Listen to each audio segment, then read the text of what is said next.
from the BBC. Thank you. Good morning. Just first of all, I think I'm right in saying that most flights in this country are actually taken by a relatively small proportion of people who are relatively wealthy. Does this policy not disproportionately benefit the better off? And also, would you encourage people to go on a great British holiday and support the UK tourism industry? Well, of course we'd encourage the great British holiday. I personally take them myself. But you know what? The weather's unreliable. And actually staying in this country is often very much more expensive than it is going away on a package holiday. So you talk about those who are not so well off in society. For them, with a couple of kids, they will undoubtedly have a cheaper holiday by going overseas than they will by being in many parts of this country. And I regret that's the case, but it simply is. Look, as Robert has laid out very clearly, this particular cut is not designed at business travel and things like that.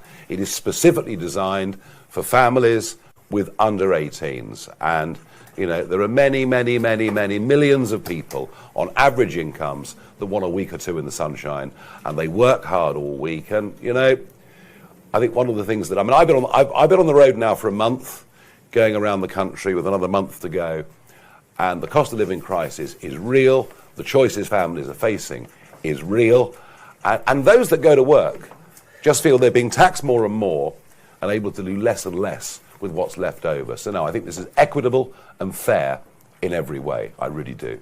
Thank you. Yeah, look, we at Reform don't want to just hand out things to people on benefits, which seems to be the way that Rachel Reeves sees the world. We want to help working families. It's absolutely right that a family on a low or a middle income should be able to aspire to go on a family holiday. And the Treasury has always seen air passenger duty, the family holiday tax, as a stealth tax, where they can just load it up and up and up without thinking about the consequences for families. And as a tax it's like a sin tax. They think that people should feel ashamed about getting on a flight. We don't think there's any shame on going on a family holiday to Spain or to Turkey. Everyone should have the right to do that if they can. But the important point to stress is that this isn't just about flights to continental Europe. This is also flights within the UK. And in fact, the greatest beneficiaries of this tax cut will be people flying within the British Isles. So a family, say, from London, catching a flight down to Newquay in Cornwall or to the Highlands in Scotland, to Inverness Airport, they will save £48 rather than 45 quid if you were going to Europe. And the airports that have really campaigned for this, and I know welcoming it very strongly today, are not just big hub airports like Heathrow, but in particular are the regional airports who have been penalised by this tax for years. No government could help them out when we were part of the EU, because EU state aid rules prevented governments from taking action. It will be the likes of Newquay, Robin Hood Airport by Doncaster, Leeds Bradford, Belfast, Cardiff, you name it. They'll really benefit from this, and that's going to create jobs and help to sustain those airports, which are critical to regional economies. Thank you. Keith Bayes, GB News. Hi, Nigel. On the cost of living and energy, Labour say their solution is green policies. The Conservatives more North Sea drilling. How can Reform go further to protect British families with the cost of living? And if I may, with the UK-France small boats deal stalling and illegal crossings at record levels, what should the government be doing differently to protect families in this country from the huge numbers of people crossing illegally? Thank you. Well, the deal with the French expires at midnight tonight. That will now be a total of £800 million that we've given them since 2014. The deal expires at midnight. The forecast tomorrow in the Channel, after quite a calm day today, is winds to be light and variable. Tomorrow will be a very busy day in the English Channel, and it wouldn't make any difference whether we agreed to a further 365 million or not.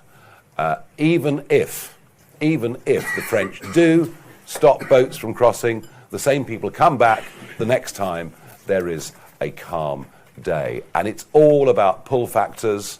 It's all about the fact you've got a 97.5% chance, whoever you are, of staying in the United Kingdom if you illegally cross the Channel in a small boat. And I think the public are getting angrier and angrier about this. Firstly, out of a sense of fairness, people who come here legally now have to go through quite a long, expensive process. The fact that those that come, that get waved through the system, go to the top of the social housing list. So there is the issue of fairness. And I would say that not a week goes by when we don't read of some genuinely horrific sexual assault committed in this country by young men who come from cultures in which women are not even classed as second-class citizens. And I would add to that I have believed for some years that the young men that are coming who throw their passports and their ID documents into the channel at the 12-mile line, as they're encouraged to do, and I filmed it, I've actually filmed them doing it, pose a threat to national security. We have no idea whether people coming in are ISIS sympathizers, whether they sympathize with the Ayatollah's regime, and frankly, the only way to deal with this is to detain and deport. It is the only way. I have spoken to Jordan Bardella, who is the short odds-on favourite to be the next French president, and I've said to him that if necessary, we will tow the boats back. The Royal Marines will tow the boats back to the beaches of northern France. And he gulped a bit when I first said it. But then he realised if people know they can't cross the channel, then the lives of those people living in Boulogne, Calais, Wimereux, all those towns in northern France, which frankly have become hellish over the last few years, would improve as well. So we are absolutely resolute. But none of this will happen. None of this will happen. All the while we stay part of the European Convention on the outdated European Convention on Human Rights. On the Labour point, well, it's green energy that's put bills up. We've been subsidising green energy for a quarter of a century and putting the subsidy for that onto people's domestic bills, and no one told them. No one told them, because everybody agreed. Everybody in Parliament agreed. And so you've had household bills 15 to 20% higher for best part of 2 decades to subsidise green energy. As for industry, it's been a catastrophe. The most expensive industrial energy prices in the world, 4 times the American average, although actually 6 to 8 times higher than what it would be in Texas or Chicago. The point I'm going to make again and again is that gas is not a global market price, it's very much a domestic market price because of the expense of liquefying, moving and regasifying. And so what Miliband has done is to lock in with the AR7 round very expensive electricity prices for the next 20 years with a proposed massive development of North Sea wind. And the one thing you can say for 100% certain is the more you rely on North Sea wind, the more you need plentiful, domestic, cheap gas supply to back it up when the turbines don't blow. So we're getting this wrong on every level. Miliband says it's a mixture of nuclear and renewables, but it's not, because nuclear produces 24/7, 365 days a year, baseload power. They haven't got a clue what they're doing. They don't understand how commodity markets work, and it's a disaster. As for the Tories, who killed the North Sea? The Conservative government. They're the ones that put 75% super taxes on North Sea exploration. Some estimates say that's cost us as much as $50 billion worth of investment since that was done. And bear in mind that the Norwegians last year, on their half of the North Sea, in some of the same fields, launched 49 new drill sites, and we launched 0. It was the Conservatives that forbade the development of onshore gas, which, by the way, would be even cheaper still. And it was the Conservatives very reluctant to issue any new licenses in the North Sea. So for Kemi Badenoch to say, get Britain drilling, I mean, she was the high priestess of renewables and green energy and net zero policy. I would just recommend to people, don't believe a single word they say, judge them by their actions, not by their words. Very good. Very good. Right, we'll move on. And thanks, Keith, for your 5 questions. Rhiannon James from the Press Association. Oh, there you are. That's an improvement. Hello. I wanted to ask you about the grooming gangs inquiry. We've had the terms of reference published this morning, and I just wanted to ask you both what faith you have in the inquiry that it will deliver for victims. Absolutely none. Absolutely none. I mean, I've wanted a national grooming gangs inquiry. I've done everything I can to try and push the government into it. The problem is, any third-party inquiry is a waste of space unless you can subpoena police officers, social services, civil servants, who were all part, of turning the collective blind eye. And I think everything this government has done on this issue is an attempt to literally kick the can down the road, to not fully open this up. I am in touch with quite a few of the victims of this. In fact, one or two of whom want to be candidates of ours as we go ahead over the course of the next few years. And they're very, very angry. But they've never been taken seriously, right, in some cases, from the age of 12 or 13 years old, up until the present day. I have no confidence at all. And I think and frankly, I think, especially since the Gorton and Denton by-election, we see government policy being dictated by their fears about this growing sectarian vote that is there in our inner cities and in too many northern towns, and fear of this leaching off to the Greens. I think it's even affecting our foreign policy as well. So I'm sad to say, no confidence whatsoever. It's also interesting to note that it isn't just in this country that we look upon this with shame. The rest of the world looks upon us and shakes its head. How on earth could we have sunk to this? Thank you. Robert? Well, yes, you can remember that the Labour Party voted against an inquiry over and over again in the House of Commons. They wasted the entirety of last year, in which they didn't seem to be able to get this up and running. They got all sorts of other inquiries up and running, some very fast, and are now rushing to implement their findings. Not this one. They struggled to find people to appoint. The people that they were appointing didn't have the confidence of the victims. They didn't choose a judge to chair it, who might be better at scrutinising some of the individuals who have to go before it. What is the logical inference to draw from this? It's that they don't really want to get to the truth of this. They're worried about what they will say, particularly about Labour councils in some parts of the country where this has been very prevalent, places like Bradford, for example. And they're worried about, exactly as Nigel said, this Islamist sectarian vote that they've become ever more reliant upon. And let alone the truth finally coming out about London, where there's been every attempt to say nothing to see here, and yet, just little piece by little piece, more and more evidence gathers of young women being trafficked to London, frankly, from all over many different parts of the country. Thank you very much indeed. Let's go to Martin Brown, Daily Express. Thank you. Just could I get your response to reports this morning that Donald Trump might end the crisis or the conflict in Iran without securing the Strait of Hormuz, or do you think he should see it through to the end? I don't think we should take literally anything right now that Donald Trump says or is said about Donald Trump. I mean, the last thing he's going to do, or the last thing his colleagues in the White House are going to do, is to give the Iranians any idea of what their true intentions are. And frankly, I don't know.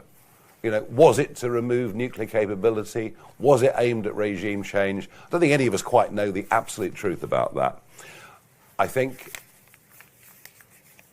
if given the threats this week in the Red Sea as well, and given the Straits of Hormuz are only open selectively, mostly for Pakistani, at the moment, vessels taking oil to China, I think if Donald Trump was to walk away now and oil prices remain very high or get higher, I think that would be politically not the way he or his Republican colleagues would want it to end. So I very, very much doubt that those rumours are true. I very, very much doubt those rumours are true. But hey, as I say, trying to read what's really in the minds of people in the White House right at the moment is, pre-guessing that is a bit of a mug's game right now. OK, Emily Smith from the Daily Telegraph. Thank you. So the government's been very clear in targeting cost of living support to the poorest households, largely those on benefits. Would you keep that targeted approach and provide support to people on benefits, or do you think there's a case for more universal support? Thank you. I think there's a case for cheaper prices when it comes to energy. I mean, this nonsense that they've cut £150 off energy bills, right? And don't forget, they were elected saying they would reduce energy bills by 300 quid. They're actually up over 200 quid. We've cut back. But all they've done is they've put that onto general taxation, which means those that work and pay tax are paying even more tax to subsidise that reduction for other people. And this is, do you know, the biggest single divide in the country right now? People talk about divides, clashes of culture. The biggest single divide that I'm seeing as I go around the country day after day is the split between those that work, feel they're working longer hours than ever before, paying more tax than ever before, able to afford less for themselves and their families than ever before, and as they put it to me, the people next door who don't get up till midday, where Deliveroo seems to bring all the food, and where sometimes in the afternoons it smells of slightly strange tobacco. And the level of resentment now to those who are choosing not to work as a lifestyle from those who do work. And the fact we've got about 1.5 million people who are working, who genuinely would be better off if they were not working. And that is a massive divide in this country. And, we as a party have very much picked a side here. We are on the side of Alarm Clock Britain. Right. We're on the side of those that get up and go to work. We're on the side of the 4.4 million people who are sole traders, the 1.5 million others who are directors of their own small limited companies, running shops or whatever, or computer programmers or whatever services they are providing. And that's not to say that we don't want to live in a civilized society that carries its weak.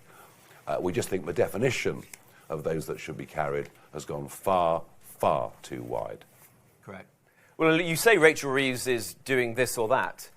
Well, I haven't seen anything that Rachel Reeves is doing. She's holding meetings and summits every day. Sometimes people don't even turn up to these summits.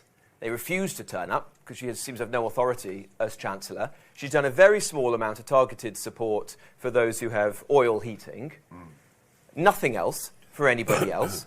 We have set out a very clear package of support. We want to cut VAT on domestic heating, which would be a significant change. We want to get rid of the taxes and levies that have been added by stealth onto people's energy bills. That would be £200 off the average family's energy bill. We want to have an emergency cut in VAT on fuel at the pumps, as many, many other countries around the world have chosen to do, and more seem to be doing every passing day. And we've said to Rachel Reeves, accept the inevitable and scrap this increase in fuel duty that's coming down the line in September, and which she'll have to legislate for by the end of the spring if she wants to do. Those are some practical things that we could do now. And what we're proposing is fully funded. We're not just going to borrow more. We're not going to do what Liz Truss did the last time around, where it led to a lot of concern in the international markets. We're actually going to cut public spending on the things which are obviously not in the interests of working people in this country, like paying benefits to non-British nationals, like putting up asylum seekers in hotels, the net zero subsidies that we've been talking about today, and above all, by cutting welfare. No more access to PIP for very mild mental health conditions like anxiety. Exactly as Nigel said, we've chosen a side. We're on the side of working people. We want to cut the waste that's particularly being spent on welfare at the moment and use that to cut taxes where we can and to bring down people's bills. That's Reform's approach. Yeah, and Robert's led the debate on this. The Conservatives are now following, and in time Rachel Reeves will U-turn. There's a prediction for you. And on the general cost of welfare, you'll be hearing more from us in the coming weeks about the true cost of the Boris wave. Yeah. And it is genuinely horrifying. I thought it was interesting to see Jenny Russell in the Times yesterday writing on this very subject. This is genuinely horrifying. 3.8 million people coming into Britain and only 20% on work permits. We'll be telling you a lot more about that and the hidden cost of that over the course of the next few weeks. Thank you very much indeed. Let us go to Natasha Clark, LBC. Thank you, Mr Farage. We're obviously seeing prices going up at the pumps. You've said what you would do on that. We don't have any issues with supply at the moment. But do you think the government... At the moment? Do you think that the government should be looking at fuel rationing? Should we be looking to subsidise public transport, as nations are doing? And can I just get your response to the doctors' strikes, which is meant to start next week? Do you think they should go ahead? Thank you so much. Well, on the doctors' strikes, unusually, Keir Starmer has taken a strong position. It's the first, I mean, there's a first time for everything, I suppose. And I think, the Prime Minister's position on this is the right position, the correct position. And it's rarely I say that. The fact you even ask a question, the fact that at number 10 yesterday, there was a debate going on about whether we might need energy rationing in a country that most geologists would agree has 10 billion barrels. Think about that number. 10 billion barrels of untapped oil and natural gas. We should not be having this debate. We should be a major energy exporter. And frankly, everything else that's being talked about is papering over the cracks. We would provide tens of thousands of very well-paid jobs, increased money for the revenue, energy security at a time when the world's a very, very dangerous place. And yes, cheaper prices, and I'm going to keep saying that, and they can deny it in Westminster as long as they like. Even Badenoch yesterday seemed not to understand how this works. Cheaper prices, especially gas. Gas would be massively cheaper. Just think about it. Our biggest supplier of natural gas now is America, through LNG. So you take the gas out of the ground, you liquefy it, yeah? You take it from the Midwest to the East Coast ports, you transport it 3,500 miles across the Atlantic, you then have to take the liquid and regasify it, and then take it to where it needs to be. That is not the spot price. That is not the spot price. That is a massive percentage premium. And somehow, and I was a commodity trader for some years, many years actually, there seems to be no comprehension or understanding of how this works. And I'm going to keep banging on about this until people finally get it. Robert? Yeah. I mean, Nigel is currently the only politician in British politics who's making the argument that gas, in particular, if we get it from our own seas, can actually be used to reduce prices here for households. And that's a point that you see in the United States. I was reading Dieter Helm, one of our country's big experts on energy, was making this point himself the other day. But every other leader seems to be oblivious to this. We would make use of every drop of our own natural resources. We'd use that to bring down prices here, to create tens of thousands of good jobs, and to get in tens of billions in extra tax revenues, which we can use to fund the sorts of things we've been talking about today, and more, to lighten the load for working people across the country. What's Labour doing? Absolutely nothing. These pointless summits are being held in number 10, and yet the Prime Minister claims he can't sign off Rosebank or Jackdaw, these fields that are there for the taking. He's behaving like a bystander in a crisis, not a leader. And Jackdaw could be a major producer of gas within 12 weeks, maybe 10 weeks. Yep. So actually, you're talking here about decisions that could have real impacts very, very quickly indeed. Athena Stavru, The Independent. Thank you. On Sunday, Zia Youssef defended your party's vetting process after what he called a series of abhorrent incidents. This included a picture that surfaced of a Welsh Parliament candidate appearing to do a Nazi salute. Do you think your vetting process is up to scratch now? And are you confident it will be effective enough to prevent any more unsuitable candidates being picked for the local elections, for example? So in Wales, we have announced a list of 96 people, right? And of course, there is more scrutiny of our candidates than there is of any other party, because we're the new kids on the block and we're the challengers to the established order in this country, the first serious challenger for 100 years. So we get it, we understand it. We vet people, we ask them to tell us the truth, we ask them for their social media handles, we do all those things. Sometimes people lie to you. And they might be using social media handles that you have no way of finding, just as one example. So we've lost 1 out of 96 in Wales. The other 95 haven't been scrutinised very fully. Plaid, our main challenger, have sacked one of their candidates for saying things basically the encouragement, the open encouragement of paedophilia against minors. And I think you'll find a lot more stories coming about Plaid candidates. The absolute truth is that this is a massive set of elections. There are up to 5,000 seats through Scotland, Wales, London, council seats around the country, and every single party will have difficulties with some of their candidates. I shudder to think what some of the Green candidates have been saying that might be standing in Birmingham or London or anywhere else. So we are doing our absolute damnedest to get this right. But sometimes, if people withhold the truth from you, it's very difficult. But when we do get such things, we act very swiftly. You know, we believe in free speech. We believe in opinions. We might not we might not even share some of the opinions that one or two of our candidates have put out there. But I think we're dealing with it as effectively, if not more effectively, than the others. And I really, really mean that. You know, I accept that at the last general election, basically, there was no vetting really, or no proper vetting. But you know, I came into this in the general election too late for any of that to be effective, and prior to that, the party did not have the resources to do it. So you know, I accept that has left a little bit of a millstone from then, but I think you'll find we're doing pretty well now. We have got a couple more. Oliver Harries, Politics UK. For Nigel, Zach Polanski's polling with 16 to 24-year-olds has shot up to 51%, while Reform's has petered off to around 8%. Critics often point to the older age crowds attending your local election rallies. Do you worry Reform is becoming the party of the middle-aged and old? And are you concerned that not having the youth on your side could significantly harm your party's prospects come the time of the next general election? Thank you very much. I don't recognise those figures at all. In fact, the last few times I've looked at numbers, the number of 16 to 18-year-olds that would vote Reform was in the middle high 20s, almost reflective of our percentage across the whole of the country. And do you know something? I was in Hull last night, right? And we advertised in Hull, we were doing a public event.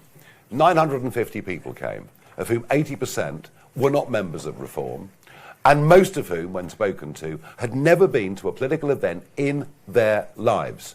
And I wonder, you know, whether Keir Starmer would get a turnout like that in Hull, or whether Kemi Badenoch would, or whether Ed Davey would, or so. I don't quite recognise those numbers. However, you know, what Polanski is doing is tapping into, you know, a sort of university student, half indoctrinated youth who find Marxism very appealing. And this is not uncommon. This happens once every generation or so. Real hard left politics becomes popular. And in doing so, of course, you know, he's seriously damaging the Labour Party. Now, quite how this coalition works, quite how people who support trans issues can align with people who are extreme social conservatives, as is the case in many of the Denton and Gorton and Denton voters, I just don't know. How that coalition holds, I just don't understand it. I just don't know. But I will say this very quickly, slight tangent to your question, but very quickly. The Labour Party is in bigger trouble than anyone's realised. Because you're going to see inner city populations, areas with big Muslim populations, areas with big student populations. You know, one can think of 4/5 London boroughs this year in which Labour are going to be wiped out. But then go further north. Go into the West Midlands. Go up to the northwest. Go to the northeast. Go to South Wales. And you will find very large numbers of people who've been Labour families for generations are going to vote Reform. So the Labour Party is facing some... I genuinely believe, despite the massive win at the last general election, that what the Labour Party is facing is actually existential. Yeah. And I think that will be, of the many interesting results that come out on the night of May the 7th, you know, I mean... Just quickly on South Wales, I mean, just think about it. You know, you go back to Keir Hardie Merthyr Tydfil, 1890s. You know, you go on to giant figures in the Labour movement. You know, Nye Bevan, Michael Foot, Neil Kinnock, and so on and so forth. And they've basically held those seats since 1918. And if you believe the opinion polls, they're now on 10%. So that's where Polanski's having a real impact.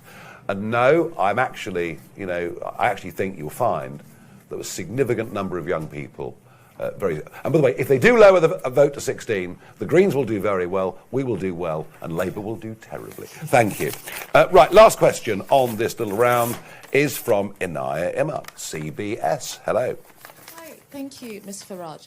On energy and the cost of living, originally reform seemingly backed America in its war against Iran, but the polls have shown obviously it's quite unpopular, and Trump is also quite unpopular amongst UK voters, and there is worry that the conflict is going to significantly increase energy prices. Are you worried about your proximity to Trump and the wider kind of MAGA movement?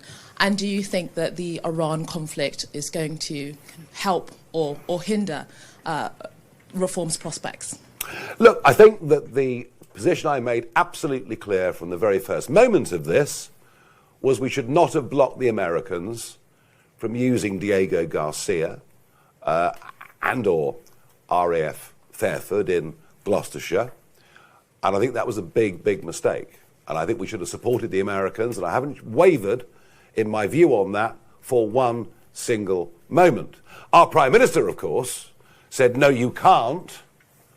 And then despite that, Iranian missiles were aimed at an RAF base in Cyprus. And then he U-turns and says, yes, you can.